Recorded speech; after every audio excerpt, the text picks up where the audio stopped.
Holy Honey's birthday, Chapter 1. We all want birthday to be a great success tomorrow, answered Mrs. Benrax. I am here to make sure that no one shipwrecked at Holy Honey spoils it. Holy Honey glares back. Holy Honey his birthday. Last year he hadn't won a single event. He dropped his egg in the egg and spoon race, tripped over Luke Rat in the three-legged race, and corn with Sir Susan in the sack race. Honey's team had even lost the tug of war. Most taking of our Perfect Peter had won both his races. If only the school had some sort of day, like TV watching day or chocolate eating day, or who gets together the most crisp day, Holy Honey would be sure to win every prize. But no, he had to live and dash about getting hot and bothered in front of stupid parents. When he become king, he'd make teachers learn the lesson behind the winners. For King Honey, the whole world grinned happily. Pay attention, Honey, barked Mrs. Benrax. What did I just say? Honey has no idea. Sport day is cancelled, he said softly. Mrs. Benrax fixed him with her sad eyes. I said no one needs to bring any sweets tomorrow. You'll be given a deliciously refreshing piece of orange. Honey slumped in his chair, scowling. All he could do was hope for rain. Chapter 2. Sports day done bright and sunny. Last that Honey, he could, of course, pretend to be sick, but he'd tried that last year and Mom hadn't been first. The year before that he'd complaining he'd hurt his leg. Unfortunately, Dad had cut him dancing on the table. It was no use. He'd just have to take part. If only he could win a race.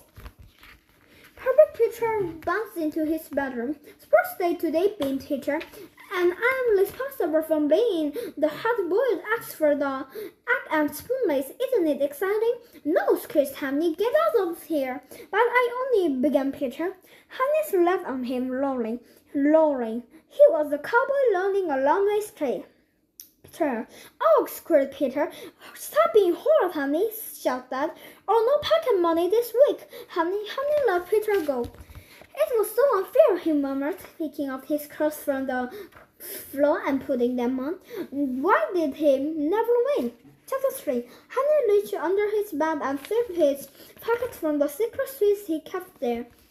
Holy Honey was a master at eating sweets in the school without being discerned. At race, he could scoop something good while the others were stuck eating dry of old orange pieces.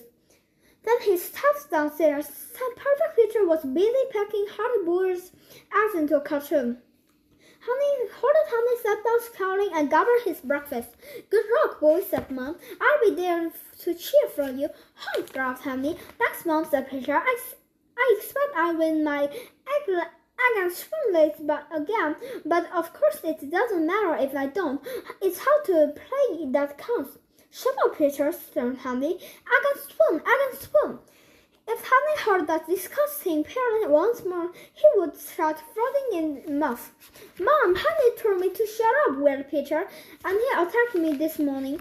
Stop being horrid, Honey, said Mom. Peter, come with me and I'll comb your hair. I want to look your best when you win that trophy again. Honey's blood boiled. He felt like smashing those eggs and hurling them against the walls. Then Honey had a wonderful, spectacular idea. It was so wonderful that Honey heard Mom coming back down the stairs. There was no time to lose caring about his balance. Holy Honey ran to the fridge, grabbed the other egg carton and swapped it from the box of hard-boiled ones in the container. Don't forget your eggs, Peter, said Mom. She handed the carton to the Peter, who tucked it safely in his school bag. Tee-hee, said Holy Honey. Chapter 4. Honey's class lined up in the playing fields. Flash, a small figure were driving white trains to zip by. It was Allowing Air, the fastest boy in Honey's class. Gone along, he chanted. And going inside the place with Honey. I will, of course. I win any event, he announces. I've been training all year. My dad got a special place already for my trophies. Who wants to race anyway? Snort Honey, singing out yummy gummy fuzzer into his mouth.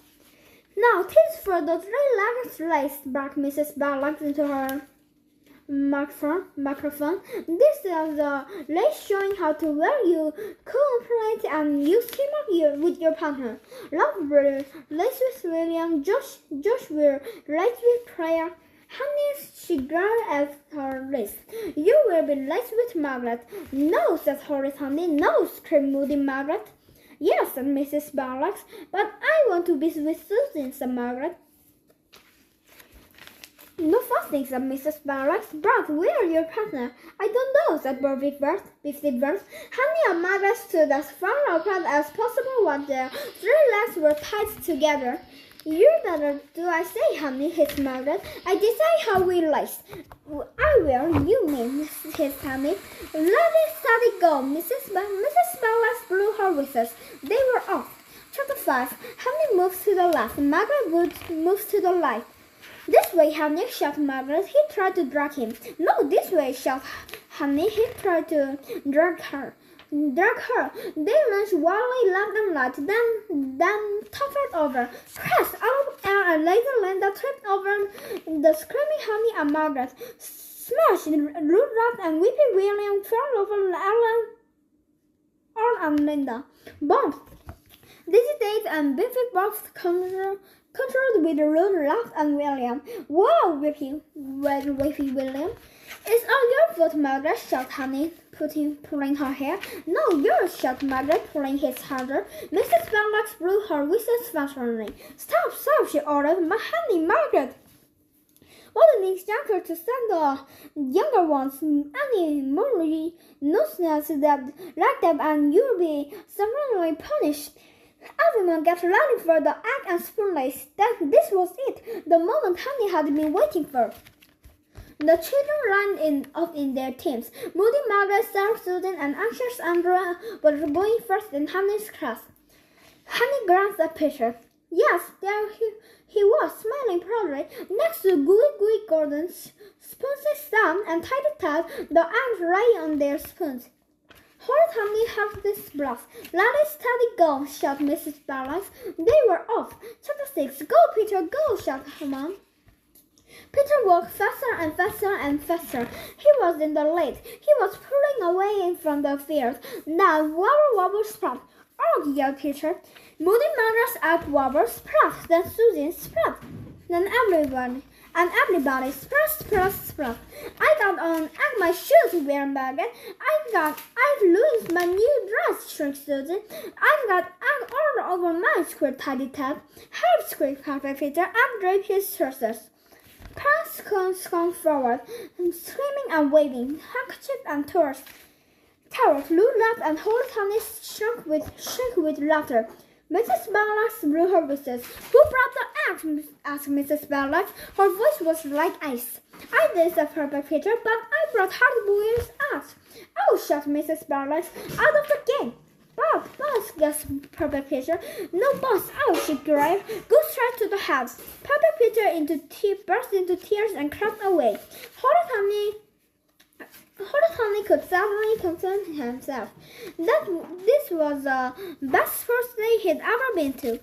The last of you stop laughing at once. Parents, get back your seats. Time for the next race, ordered Mrs. Barlock. Chapter 7. All things considered, thought Horace Honey, lining up with his class. It hadn't been too terrible a day. He loves the egg and spoon race, of course, and he'd had fun pulling the other team into a muddy puddle in the tug of war, knocking over the obstacle race, and crashing into all of the air in the sack race. But to win something. There was just one more race before first days were over, the cross-country run. The event Honey hated more than any other. One round, Sweetie accidentally left around the whole field. Honey had his heavy bones to the starting line. His family chance to win yet. But he knew there was no hope. If he battled Whippy William, he's doing well. Suddenly, Honey had a wonderful, spectacular idea. Why had he never thought of this before? Truly, he was a genius. Wasn't there some antics great who won a race by throwing down a golden apple to his lover kept stopping to pick up? Couldn't he, Honey, learn something from those old tricks? Let us steady go, shrieked Mrs. Fairlight. Off they dashed. Go, yelled his father. Do your best, Honey, said Mom. Hurried Honey and listened to his pocket and heard some sweets. They danced and ran in front of the lawns. Look, sweet, shouted Honey. Al crept behind him. He was well in the lead. He paused and scooped off one sweet, then another. He glanced behind again. Then he started unwrapping the yummy gummy festival. Sweet, yelled Grammy Ground. He stopped to pick up as many as could he find at him. Then he stuffed into his mouth. Yummy, screamed Drum. Sweet, where? Chance ordered. Then they stopped to look. Over there, yelled Honey, drawing another handful. The racers pushed to put it under the tracks.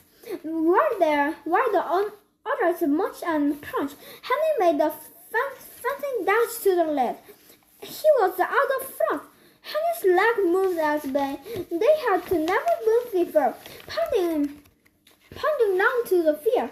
And there was the finish line. Hurt.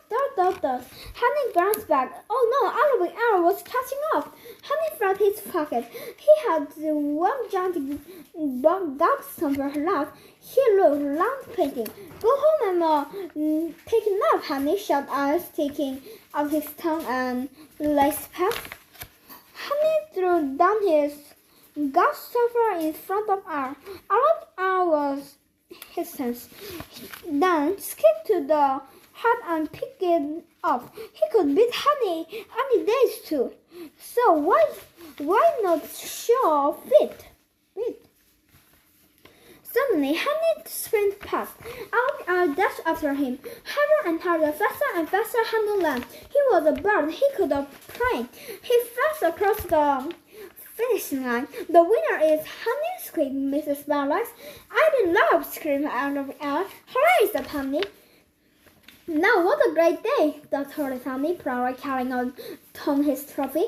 Al started shouting at Mrs. Barlax. Mrs. Barlax and Mom shouted back. Peter sent off its day's race. And he, Honey, the big winner. I can't think how you get those ankle mother off, said Mom. Me neither, said Perfect Peter, sniffing. Never mind, Peter, said Honey brightly. It's not winning, it's how you play that counts. The end.